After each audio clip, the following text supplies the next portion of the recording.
जमिनीच्या वादातून दगडाने ठेचून खून केल्याप्रकरणी चौघांना जन्मठेपेची शिक्षा बार्शी येथील सत्र न्यायाधीश आर.एस. पाटील यांनी सुनावली।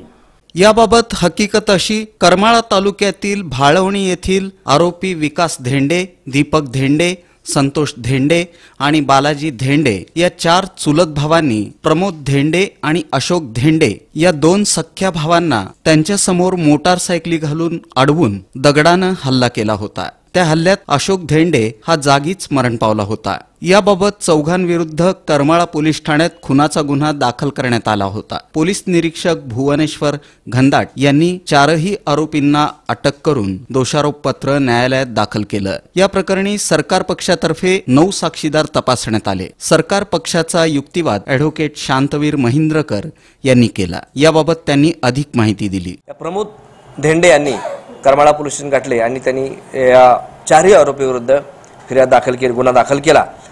या सदर कामामध्ये तपास अधिकारी भुवनेश्वर घनदाट यांनी त्वरेने तपास करून या 4 आरोपींना अटक केली। घटनास्थळाचे पंचनामे केले, घटनास्थळावरून 2 दगड जप्त केले, टॉवेल जप्त केला, अंगावर ज्यांच्या रक्ताचे डाग होते हे कपडे जप्त केले आणि मेहरबान न्यायालयात व्यवस्थितपणे चार्जशीट दाखल केले, दोषारोपपत्र दाखल केले। या प्रकरणामध्ये एकूण 9 साक्षीदार तपासण्यात आले आणि अत्यंत महत्त्वाचे साक्षीदार ठरले ते डॉक्टर। या डॉक्टरांनी संपूर्ण म्हणजे कशी मारहाण झाली, जखमा कुठे कुठे झाल्या, हे पूर्ण उल्लेख केला आणि त्याच्यामुळे या प्रकरणी यश येऊ शकले।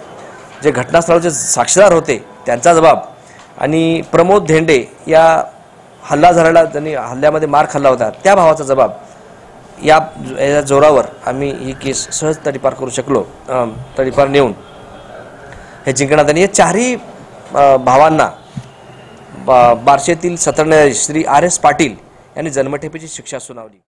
या खटल्यात सरकार पक्षातर्फे ॲडव्होकेट शांतवीर महेंद्रकर, ॲडव्होकेट प्रदीप बोचरे यांनी बाजू मांडली, तर आरोपींतर्फे ॲडव्होकेट धनंजय माने यांनी बाजू मांडली। कोर्ट पैरवी म्हणून पोलीस कॉन्स्टेबल अतुल पाटील यांनी काम पाहिलं।